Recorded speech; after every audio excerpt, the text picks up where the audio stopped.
सिर्फ सिनेमा पर्दे पर नहीं परछाइयां हुआ करती थी, और जब हीरोइन का मतलब सिर्फ साड़ी पहनकर ठुमका लगाना नहीं बल्कि समाज को दिशा देना था, तब आई एक ऐसी अभिनेत्री जो सिर्फ अदाकारा नहीं इतिहास थी। अगर नरगिस दिल थी तो लीला चिटनिस दिमाग थी। अगर मधुबाला ने पर्दे पर मोहब्बत की मिसाल दी तो लीला चिटनिस ने उस पर्दे को तालीम और तहजीब से रोशन किया। नमस्कार, मैं हूं शालिनी सिंह और आप देख रहे हैं BS24 न्यूज। आज हम बात करेंगे भारतीय सिनेमा की उस विरल शख्सियत की जिन्होंने ना कि सिर्फ एक्टिंग में ही नहीं बल्कि उस दौर में ग्रेजुएट होकर महिलाओं के लिए नई राह बना दी। वो थी भारत की पहली ग्रेजुएट अभिनेत्री लीला चिटनिस। 9 सितंबर 1909 को कर्नाटक के धारवाड़ में जन्मी लीला एक मराठी ब्राह्मण परिवार से थी। पिता अंग्रेजी साहित्य के प्रोफेसर थे, तो सोचे घर में किताबों की क्या खुशबू रही होगी। जहाँ उस दौर में लड़कियों को स्कूल भेजना भी अजूबा माना जाता था, वहीं लीला ने BA की डिग्री ली, वो भी डिस्टिंक्शन के साथ। पढ़ाई के बाद लीला जुड़ी नाट्य मनवंतर थिएटर ग्रुप से। यहाँ शो और इब्सन जैसे लेखकों के नाटक होते थे। अभिनय का बीज यही बोया गया। लेकिन जिंदगी तो एक फिल्म से भी ज्यादा ड्रामा लिखती है। 15-16 साल की उम्र में शादी, 4 बच्चों की माँ, और फिर शादी टूट गई। उस दौर की नायिका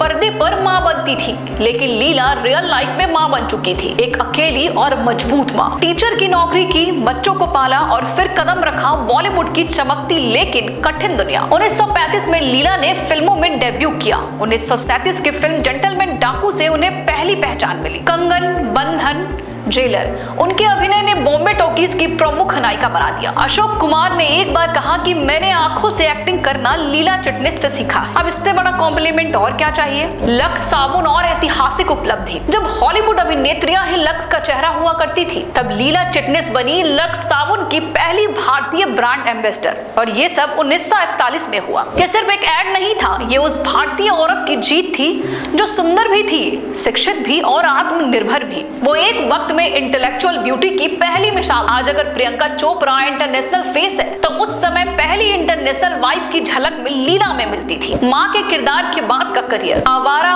गाइड, गंगा जमुना जैसे माँ वाले दृश्यों की झलक। 1948 में शहीद में 39 की उम्र में लीला ने माँ का किरदार निभाया। सोचे, जब खुद की उम्र हो हीरोइन वाली और किरदार माँ का हो, तो वो एक्टिंग नहीं समर्पण होता है। इसके बाद आवारा, गंगा जमुना और गाइड, हर फिल्मों में माँ का रोल किया, लेकिन हर बार नया रंग, नया दर्द और नया प्यार। 1987 में दिल तुझको दिया और उनकी आखिरी फिल्म थी। करीब 50 सालों का करियर जो हर मोड़ पर बेबाक रहा। स्वतंत्रता संग्राम में भी उनका योगदान था। लीला सिर्फ अदाकारा नहीं थी बल्कि एक देशभक्त भी थी। उनके और उनके पति ने स्वतंत्रता संग्राम में हिस्सा लिया। जहाँ एक और वो पर्दे पर माँ बनी, वही असल जिंदगी में भारत माता की सच्ची सिपाही रही। उनकी फिल्मों में समाज की झलक मिलती थी और उनकी जिंदगी में बदलाव किया। लीला चिटनिस एक नाम जो सिर्फ फिल्मों की लिस्ट में नहीं बल्कि भारतीय नारी के संघर्ष और सफलता की कहानी में लिखा जाता है।